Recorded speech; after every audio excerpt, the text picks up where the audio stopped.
మీడియాకు స్వాగతం. ఫోర్జరీ సంతకాలతో 7.60 లక్షలు కాజేశారు.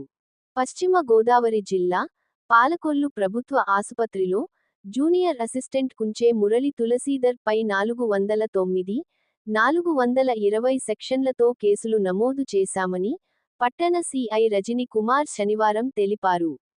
ఈ సందర్భంగా ఆయన మాట్లాడుతూ, ఫోర్జరీ సంతకాలతో సుమారు 60 లక్షల రూపాయల వరకు నిధులు కాజేశారని అన్నారు. ప్రస్తుతం కేసు పెండింగ్లో ఉందని పేర్కొన్నారు. అలాగే కాజేసిన నగదును రికవరీ చేస్తున్నామన్నారు. విశ్వసనీయ వార్తల సమాహారమే మన కింగ్ మీడియా.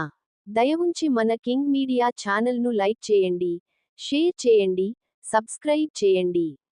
మరి కొందరితో చేయించండి. ధన్యవాదములు.